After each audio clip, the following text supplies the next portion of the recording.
안녕하세요. 이번 시간은 518페이지의 2장 주택건설을 함께 보도록 하겠습니다. 우선 1번 보시면 주택건설 사업자 등이라 해서 1번 사업주체가 있습니다.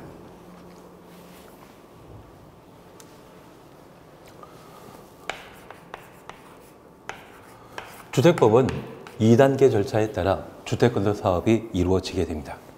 1단계는 주택건설 사업하는 자를 사업주체라 하고 그 사업체는 30호, 30세대 이상의 주택건설 사업과 10,000제곱미터 이상의 대지 조성 사업을 위한 사업계획서를 작성하고 사업계획 승인권자에게 승인받은 때 주택건설 사업을 시행할 수 있습니다. 그래서 1단계 목적은 사업계획 승인받는 것이 목적이 되게 됩니다. 사업계획 승인받은 자는 공사에 필요한 준비 마치고 착공 신고하고 공사 개시하면 사업계획 승인받은 대로 공사 완료한 때 사용금사 받아 완공한 주택을 이용할 수 있습니다. 보통 우리 시험에서는 사업체에 관한 사항과 사업계획 승인을 시험에 주로 출제하고 있습니다. 이번은 기본 과정에 해당되기 때문에 주택건설 사업과 관련된 사업 주체가 누구인지 그 정도를 확인하시고 사업계획 승인과 관련된 대상과 사업계획 승인권자 정도를 함께 보시는 게 필요한 것 같습니다. 그리고 심화 과정이나 문제풀이 과정에서 다시 한번 정리해 나가시게 되면 시험에 필요한 내용들을 충분히 정리할 수 있을 겁니다.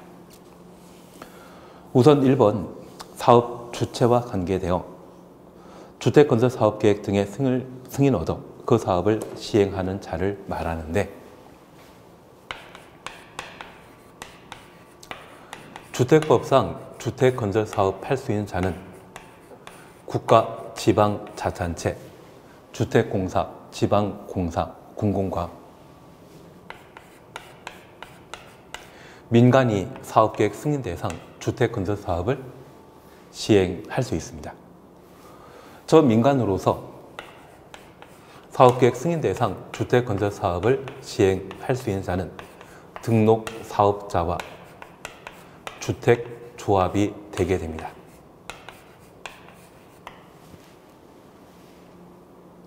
이들이 사업계획 승인 대상 주택건설 사업을 시행할 수 있는 자로 파악해 놓습니다.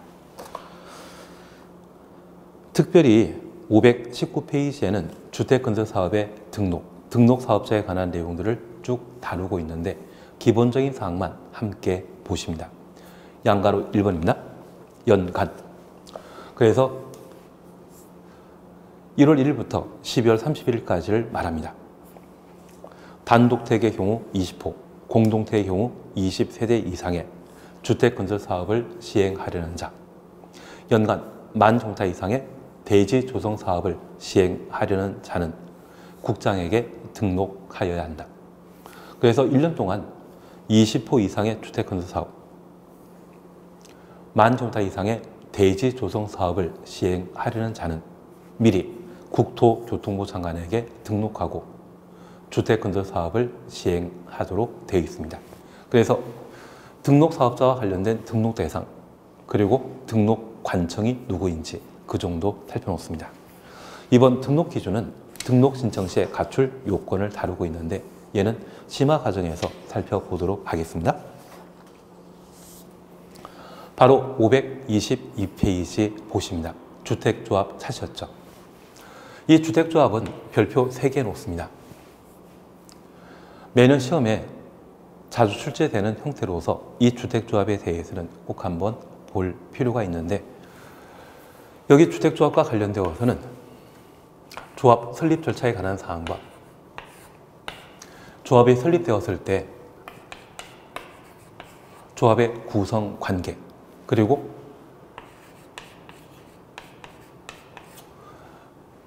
조합재 건설 등의 업무에 관한 사항을 구분해서 정리해 놓으셔야만 절차에 관한 문제, 구성에 관한 문제, 업무에 관한 문제를 해결할 수 있을 겁니다. 특별히 조합 설립 설립하면 이 조합에는 집행 기능을 가지고 있는 조합장을 포함한 임원과 의결기구에 해당되는 총회,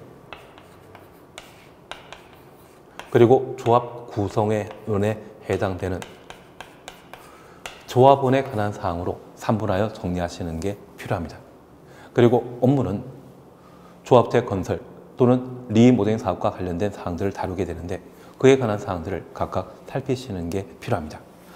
다만 기본 과정에서는 주택조합 기본적인 사항만 함께 보고 지나가십니다. 우선 1번에서는 조합원 자격에 관한 사항들을 각각 다루고 있습니다. 양가 1번입니다. 주택조합의 조합원이 될 수 있는 사람은 다음 구분에 따른 사람으로 한다. 그리고 지역주택조합입니다. 1번입니다. 조합 설립 인가 신청일부터 조합택 입주 가능일까지, 그래서 조합 설립 인가 신청일부터 가로 열어 놓습니다. 입주 가능일까지 가로 닫아 놓습니다.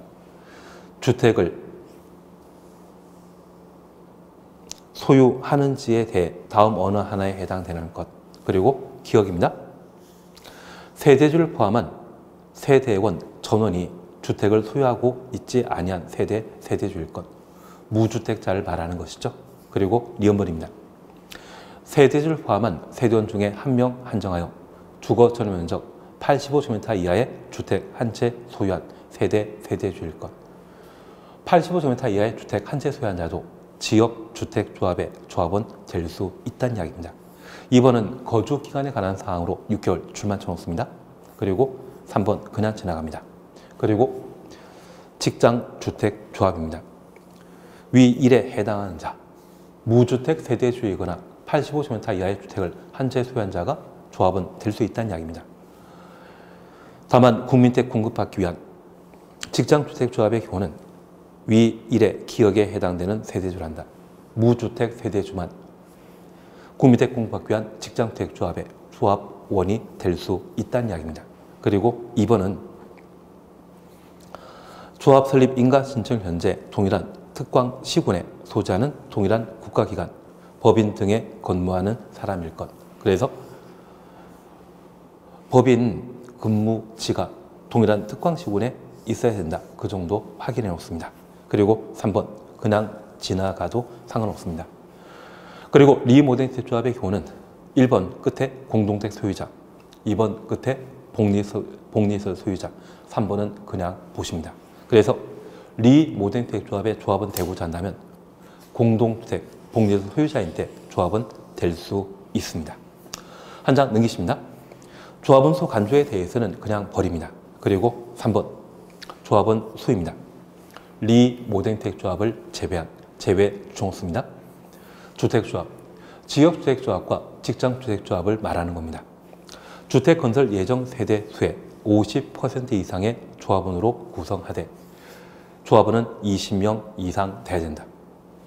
리모델링 조합의 경우는 조합원 수에 대한 제한은 없지만 지역주택조합과 직장주택조합은 예정 세대 수의 50% 이상의 조합원을 확보해야 됩니다. 이번에 지역주택조합이 전세대에 조합주택 건설하고자 한다면 조합원은 500명 이상 돼야 되고 건설 예정인 조합주택 세대 수가 30세대라고 하면 조합원 수는 20명 이상 돼야 된다는 이야기죠. 그리고 4번 지역 직장주택조합의 조합원 교체 신규 가입 금지. 얘는 구성과 관계된 사안으로 조합원 지위에 관한 이야기입니다. 그래서 얘는 심화 과정에서 한번 보시도록 합니다. 그리고 옆에 페이지입니다. 2번 주택조합의 설립 등입니다. 양가 1번입니다. 많은 수의 구성원이 주택을 마련하거나 리모델링하기 위해 주택조합을 설립하려는 경우 시, 군, 구청장에 인가받아야 된다. 시장부터 인가까지 가로 해놓습니다. 인가받은 내용을 변경하거나 해산하는 경우에도 또한 같다. 해산 시에도 해산 인가받아라는 이야기죠. 그리고 양가로 2번입니다. 주택을 마련하기 위해 주택조합 설립 인가 받는 자는 다음 요건을 모두 갖춰야 된다. 앞에다가 지역, 직장주택조합이라 해놓습니다. 리모덴트 조합의 경우는 공동택에 대한 대지 소유권이 이미 확보된 상태이기 때문에 이 제도의 적용 대상이 아닙니다. 지역주택조합과 직장주택조합만 적용되는 겁니다. 박스 속의 1번입니다. 주택건설 대지의 80% 이상에 해당되는 토지 사용권 확보할 것. 2번, 주택건설 대지의 15% 이상의 대지 소유권 확보할 것. 땅이 있어야만 조합택 건설할 수 있죠. 그래서 조합택 건설하는 지역 직장주택조합은 주택건설 예정지 전체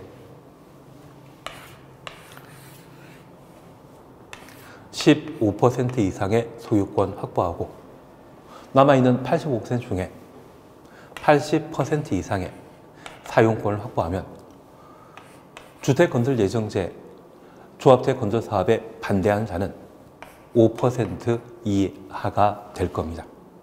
그럴 때 조합 설립 인가 받을 수 있다는 이야기입니다. 그래서 지역주택조합과 직장주택조합은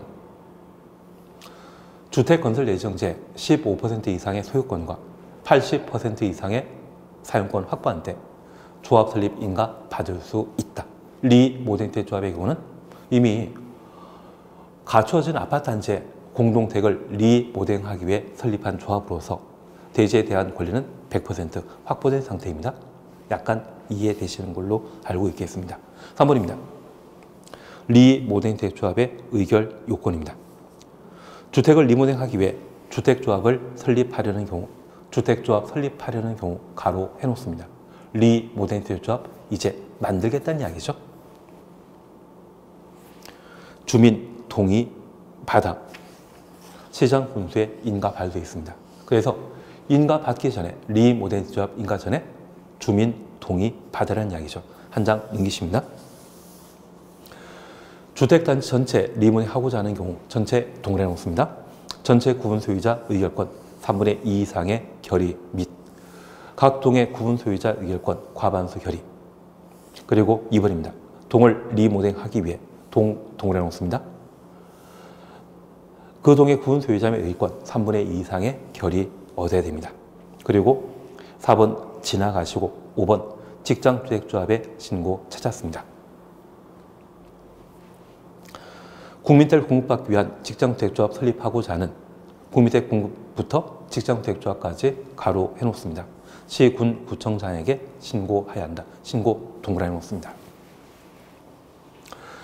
사실 주택조합과 관련되어 전체 내용을 정리하고자 한다면 좀 시간이 많이 걸리고 어느 정도 주택법과 관련된 법적 지식이 쌓였을 때 가능한 것 같습니다. 그래서 지금은 절차에 관한 사항만 한번 살펴보도록 합니다. 현재 주택조합은 지역주택조합과 직장주택조합, 리모델링 주택조합으로 각각 구분하고 있는데 이러한 주택조합 설립하고자 한다면 조합택 건설 예정지, 공동택 리모델링 사업 예정지에 시, 군, 구청장에게 조합 설립 인가 받아야 됩니다. 그런데 예외적으로 신고하고 조합을 설립할 수도 있습니다. 국민택 공급받기 위한 직장주택조합을 설립하는 때에는 신고하고 국민택 공급을 위한 직장주택조합을 설립할 수 있습니다.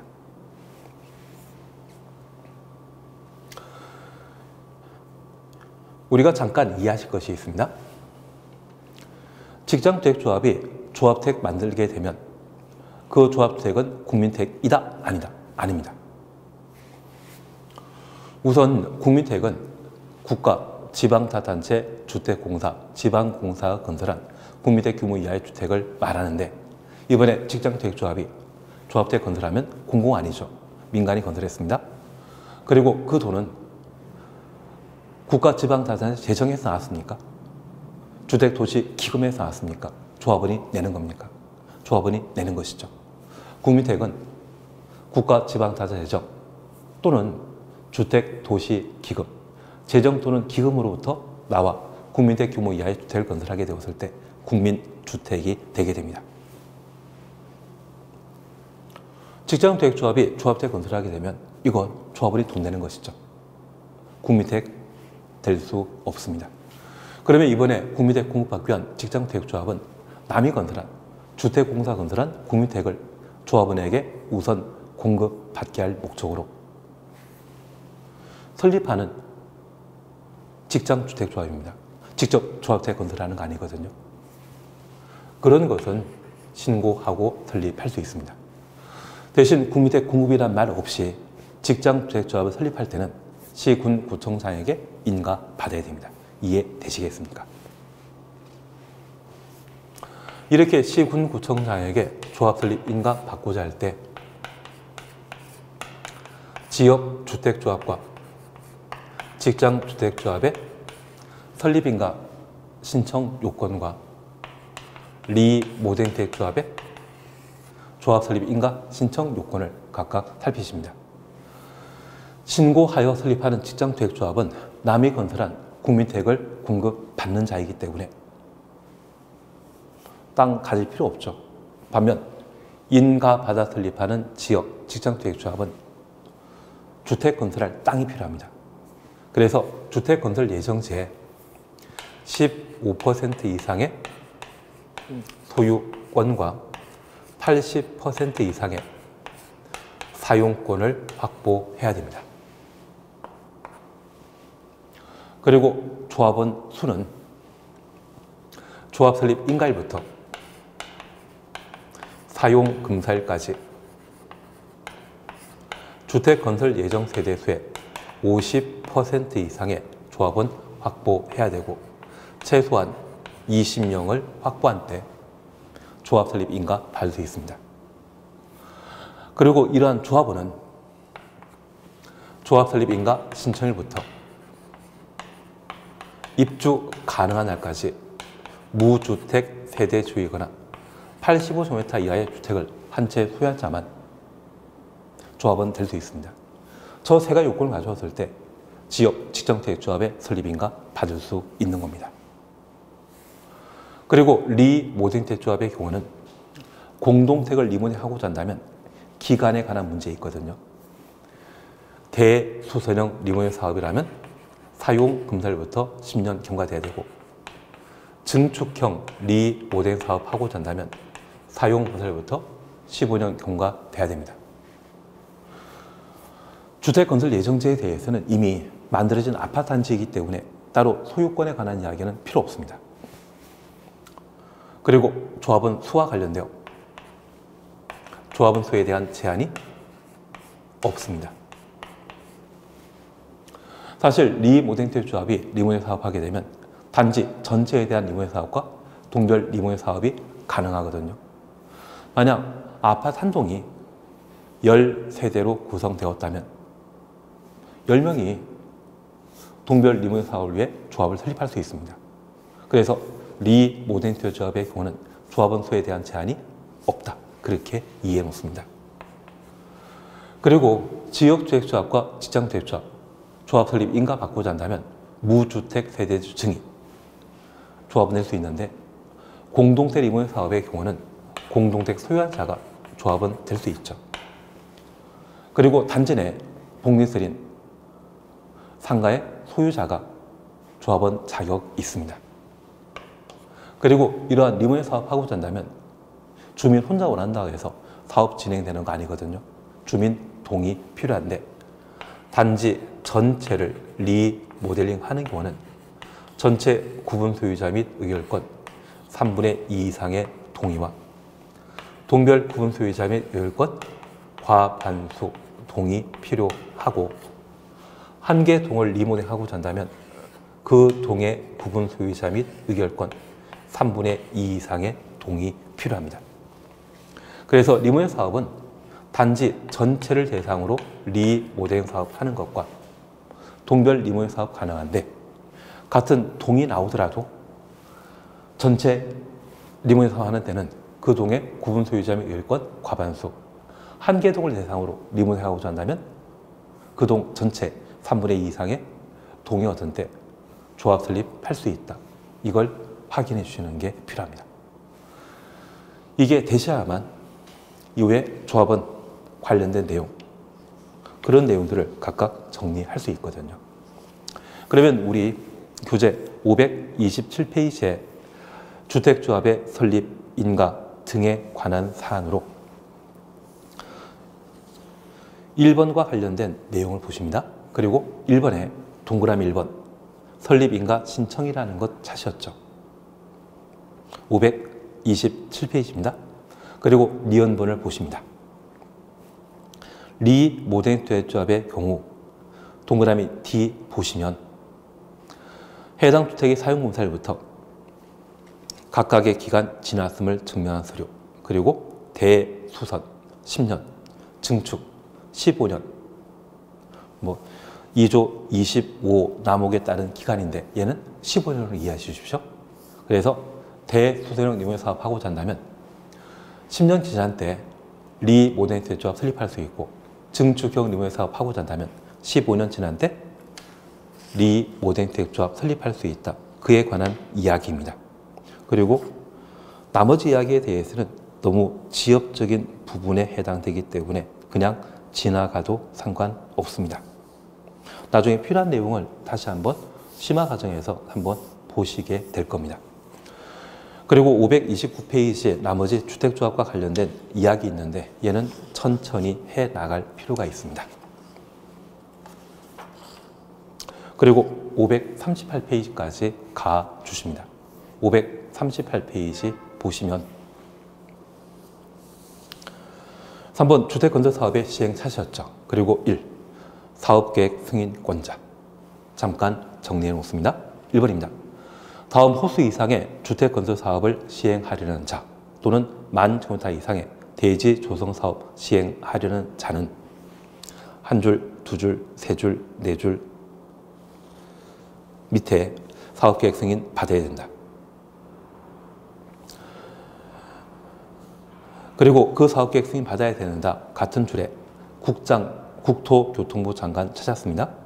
그래서 국가주택공사가 시행하는 경우에는 국장에게 사업계획 승인 받아야 된다. 그래서 박스에 1번 단독택 30호, 공동택 30세대. 그래서 주택 호수 세대가 한 번에 건설하는 호수 세대가 30 이상이라면 사업계획 승인 대상이다. 그렇게 구분해 놓습니다. 그리고 옆에 페이지 2번 지도이사, 대도시장, 시장군수. 그리고 3번 국토교통부 장관. 바로 사업계획 승인권자를 말합니다. 원칙적인 사업계획 승인권자는 지방자치단체장이고 국장은 예외적인 사업계획 승인권자가 되게 됩니다. 1번만 잠깐 보십니다. 국가주택공사가 시행하는 경우에는 국토교통부 장관에게 사업계획 승인받아야 된다. 그래서 국가주택공사가 사업체일 때는 국토교통부 장관이 사업계획 승인권자이고 2번 539페이지 1번 보십니다. 동그라미 1번입니다.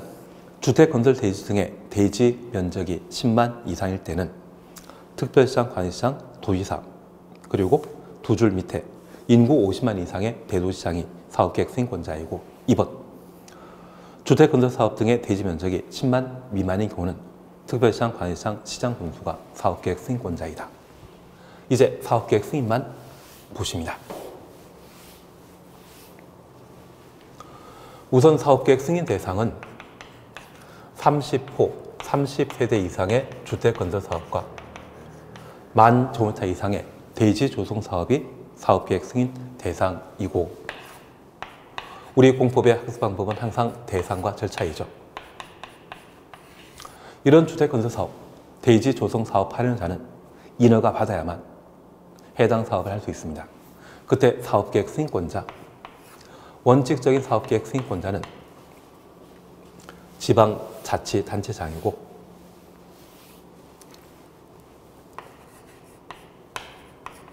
예외적인 사업계획 승인권자가 국토교통부 장관입니다. 국가주택공사가 주택건설사업 하는 때는 국토교통부 장관에게 사업계획 승인 받아야 되는데 국가주택건설사업 하는 것은 바로 국방부 장관이 군인 아파트를 건설하는 겁니다. 그런데 국방부 장관이 지방자치단체장에게 사업계획 승인 받으라고 하면 좀 자존심이 상하죠. 그래서 대등관청인 국장에게 사업계획 승인 받는 것이고요. 주택공사는 국토교통부 산하의 회사입니다. 중앙공사입니다. 그래서 관할관청인 국장에게 사업계획 승인 대상 주택건설사업 할 때 사업계획 승인 받도록 되어 있습니다. 그래서 지방자치단체와 지방공사는 원칙적인 사업계획 승인권자에게 사업계획 승인 받도록 되어 있습니다. 그리고 주택건설사업 대지 면적이 10만 제곱미터 이상인 것과 대지의 면적이 10만 제곱미터 미만인 경우가 있는데 10만 제곱미터 이상의 주택건설사업을 시행하게 되면 규모 크죠. 여기 10만 제곱미터 이상이라면 용적률 200% 적용했을 때 20만 제곱미터가 연면적 20만 제곱미터 나오는데 우리 국민대 규모가 주거저 면적 85제곱미터이고 공용 부분의 면적이 보통 25제곱미터이거든요. 이게 공급 면적은 110제곱미터인데 2000세대 정도가 되면 연면적 20만 제곱미터 비쌀 겁니다. 이런 규모 큰 주택건설 사업 하게 되면 기반설 많이 만들어야 되죠. 우리 기반설 규모 크고 공익사업과 관계된 사항은 도시군관리계획으로 결정해야 되는데 그 도시군관리계획의 원칙적인 결정권자가 시도지사, 대도시지장입니다. 그래서 도시군계획설, 규모 큰 기반설, 인프라 만들어야 되기 때문에 사업계획 승인권자를 시도지사, 대도시장으로 합니다. 도시군관리계획 결정권자입니다.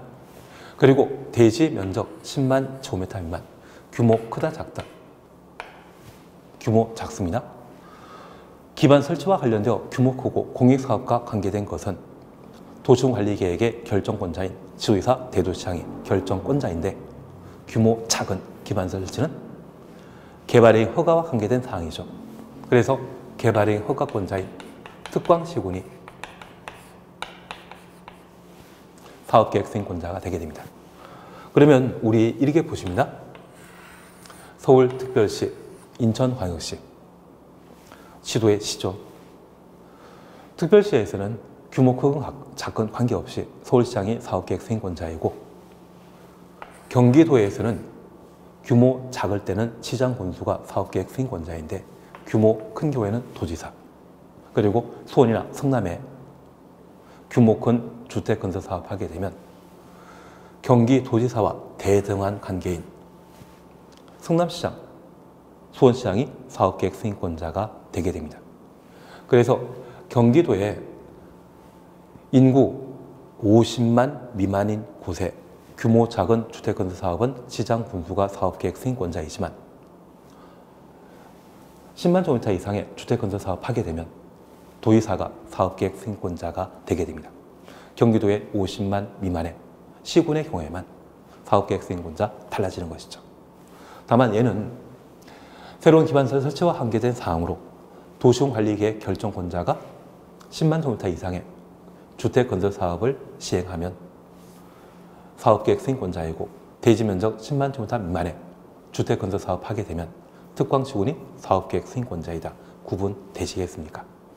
그래서 여기 사업계획 승인 이렇게만 한번 확인해 놓습니다. 나중에 심화 과정에서 착공, 사유검사 등등에 관한 이야기를 함께 봐 나갈 겁니다. 그리고 어딜 잠깐 보시나 하면 564페이지 주택 공급 차시였죠.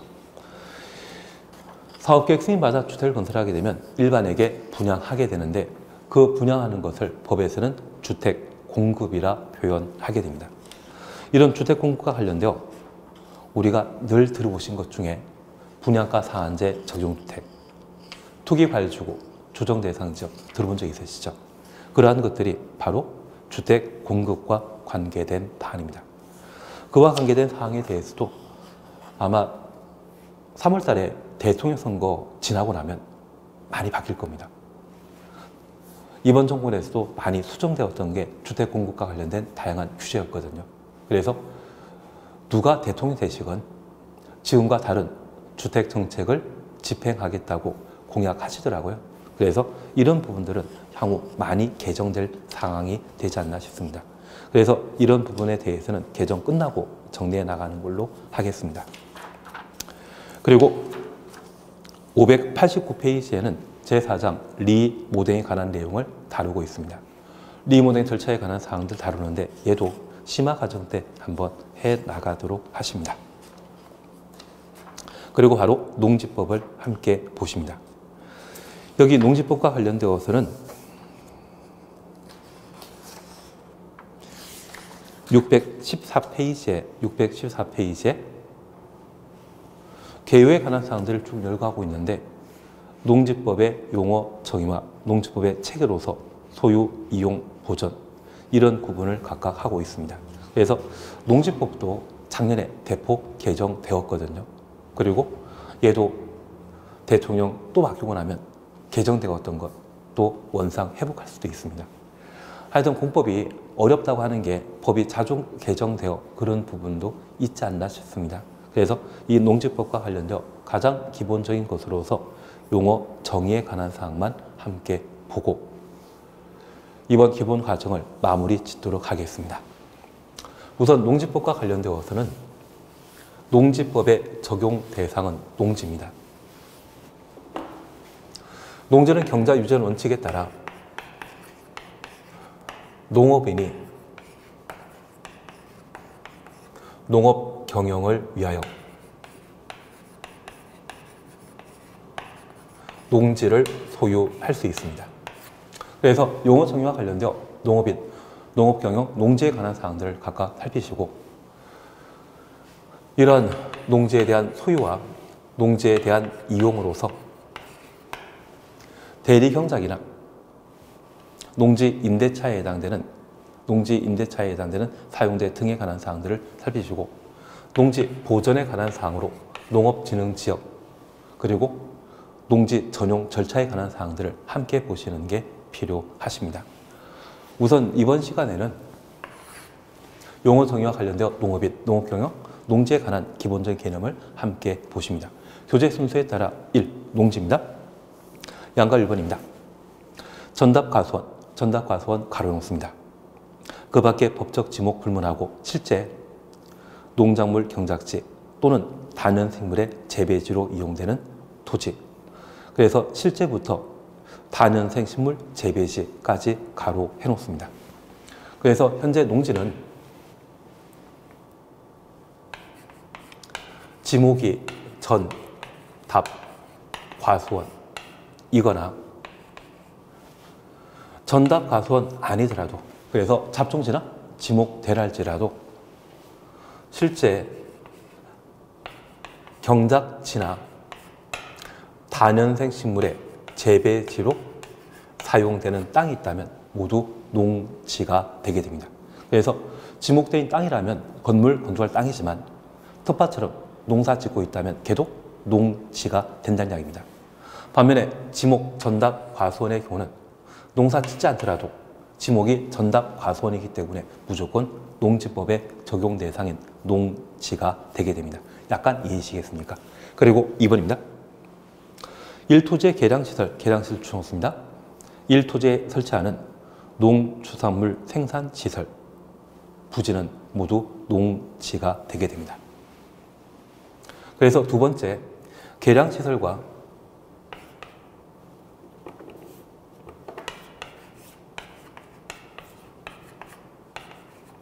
그리고 생산시설을 각각 파악하십니다. 여기 계량시설과 관련되어서는 농사 지을 때 관계 수리시설로서 저수지 등이 필요할 때 있거든요. 그러한 것이 있다면 계량시설로서 모두 농지에 해당된다는 이야기입니다. 그리고 두 번째, 생산시설이라고 하면 축사, 온실 등을 말하는 겁니다. 그러면 우리가 잠깐 이해하실 것은 현재 지목, 전답, 과수원으로서 농업 생산에 이용되는 농지를 소를 키우기 위한 축사로 변경하게 되면 농지 전용이 아닙니다.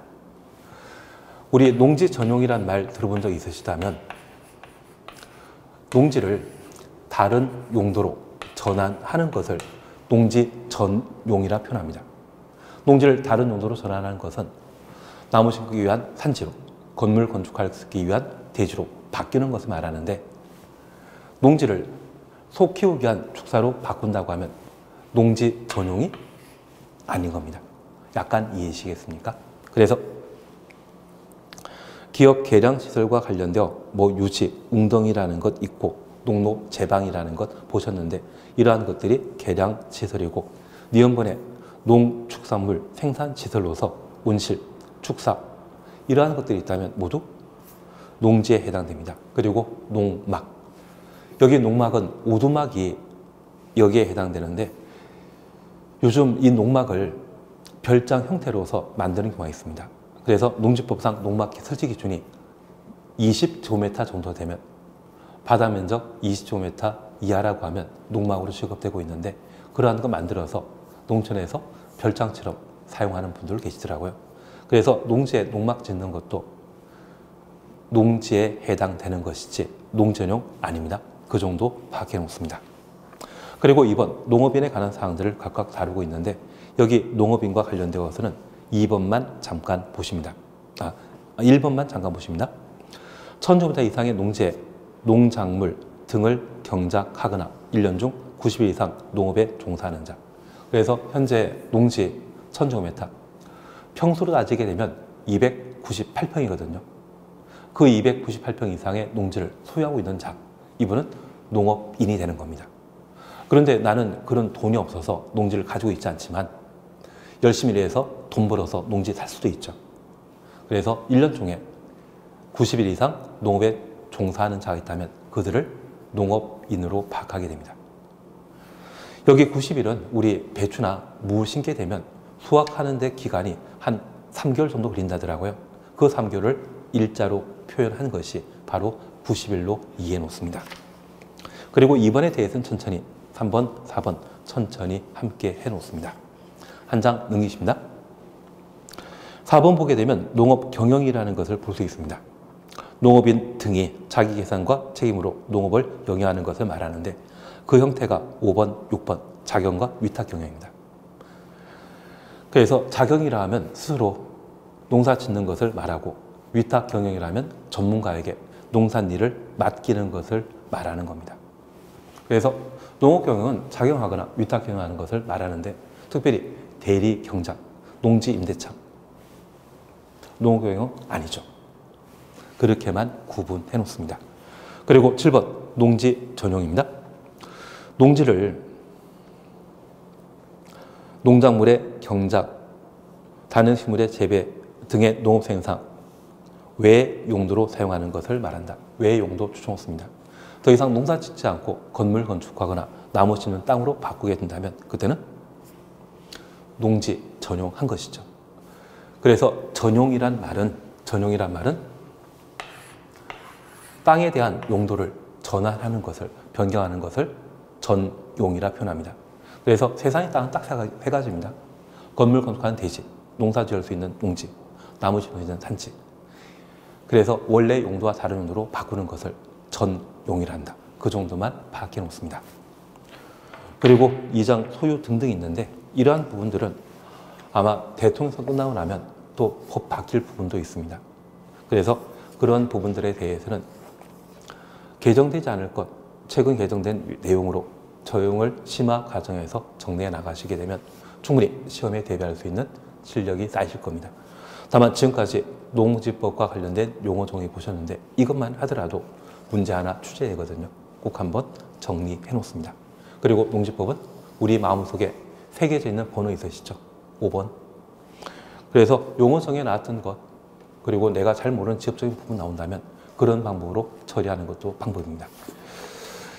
이렇게 이번 기본 과정을 마치도록 하고 다음에 심화 과정에서 다시 한번 뵙도록 하겠습니다. 우리가 지금까지 공부해 나가시면서 가장 중요하게 생각하실 것은 항상 국토계획법을 여러 번 정리하시면서 내 걸로 만드는 겁니다. 그게 이루어졌다고 하면 이번 기본 과정에서 공부하셨던 건축법, 그 건축법을 내 걸로 해나가시는 게 공법과 관련된 기초, 기본을 탄탄하게 다지는 방법이 아닌가 싶습니다. 꼭 국토계획법과 건축법 두 가지는 잘 정리해 놓습니다. 다음 심화 과정에서 뵙도록 하겠습니다. 수고하셨습니다.